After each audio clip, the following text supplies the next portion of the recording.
So I don't have good news to start with today. Today we have to start talking seriously. I mean, listen, I could lie to you. I could come to you and say 2022 is looking great for Democrats. It's looking great for the left.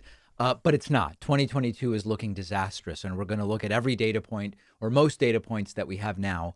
And then I'm going to talk about what could change the direction of 2022. But it's not looking good. Democrats are, if nothing changes, and that's a key part of it, if nothing changes, Democrats are heading towards a possibly historic crushing by Republicans in the 2022 midterms. Now, historically, when one party takes the White House in the immediate first midterm, it's not typically great for that party. So because Joe Biden took the White House from a Republican in 2020, we would expect it's not pointing to being great for Democrats in 2022, but it's looking particularly poor. Now, there are some Democrats that are sounding the alarm, and it's angering some on the left, even if they're basically right in what they're saying. Elizabeth Warren is one such Democrat. Elizabeth Warren now on multiple shows appearing and saying Democrats are going to lose in 2022 if we don't deliver more.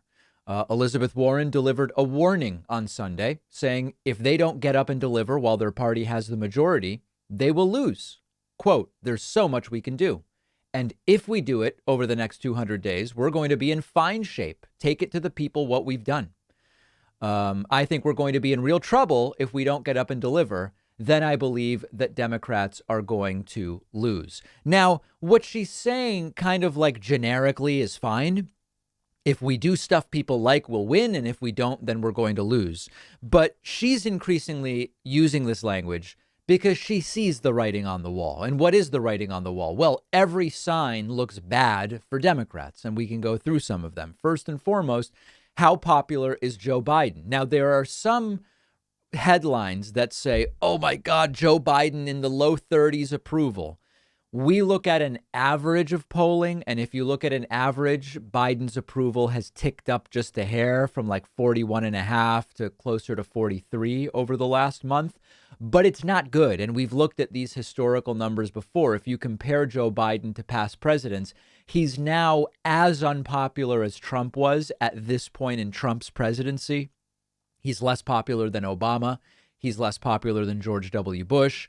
He's less popular than Clinton. He's less popular than George H.W. Bush, slightly less popular than Reagan, about as popular as Jimmy Carter. Okay, so we're going back really far now to find a president that at this point in their first term was this unpopular. In a sense, midterms are a referendum on the president, whether they should be or not. And so that's not particularly good. If you look at a generic ballot, do voters want Democrats or Republicans in Congress? Right now, Republicans have about a 2.5-point advantage in a generic ballot. Now, the problem is that because of gerrymandering, which favors Republicans big picture at the national level, this small advantage for Republicans, which is growing a little bit, by the way, might significantly favor Republicans when it comes to the House because of gerrymandering. If we look at predict it is where you can bet on different elements of politics. The question, who will be Speaker of the House next Congress, which the Speaker is a member of the party that's in control, 70 cents of every dollar is going behind it being Kevin McCarthy, who will be Speaker of the House. And then 9 cents is going to Steve Scalise. Both are Republicans, meaning 79 cents of every dollar. In fact, it's more because Jim Jordan's getting 5 cents and Donald Trump is getting 4 cents and Elise Stefanik is getting 3 cents. So 79, 84, 88, 91 cents of every dollar are going to be a Republican Speaker of the House. That's not good. Now, betting markets aren't polls, but that's the point. Betting markets are, where do I put my money when it comes to what I think will happen, not what I want to happen. Also on Predict It, what will be the balance of power after 2022?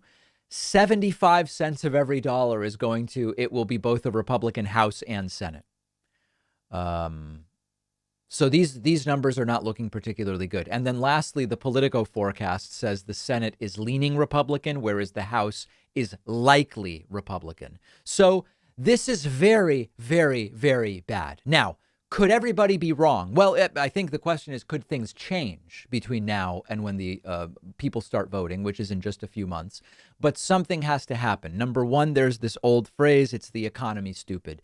And when you and I, if we soberly look at the economy is actually doing okay. Yes, there's high inflation, but it looks like it's peaking and it will start to decline. Gas prices have been high, but they're already starting to decline. Unemployment, we are very close to full employment. What about wages? That's always a question. But we are very close to full employment, if not there. The stock market, very shaky, and it could be on its way to a downturn, but the stock market is still nearly high, historically high levels. Most indicators are pretty good, but Americans don't know it. We just did a story a couple weeks ago about a poll where like a third of Americans think there have been job losses while Joe Biden has been president. There have been dramatic job gains under Biden. Now, of course, you can always say, are they quality jobs? And you can always ask those questions. But by the numbers we typically accept to look at, there have been massive job gains under Biden, and a third of Americans think we've lost jobs. So it's not the economy, it's the perception of the economy. And many Americans think it's not so good. The one thing I do want to mention, the Supreme Court very soon, could be weeks at this, could be 4 weeks, could be more like 8. Between 4 and 8 weeks from now, the Supreme Court is going to make a ruling about a state abortion ban. And if they uphold, I believe it's the Mississippi law, it will effectively overturn Roe v. Wade, which has been the law of the land, making abortion legal in most cases for decades in the United States. It would be terrible if the Supreme Court did that.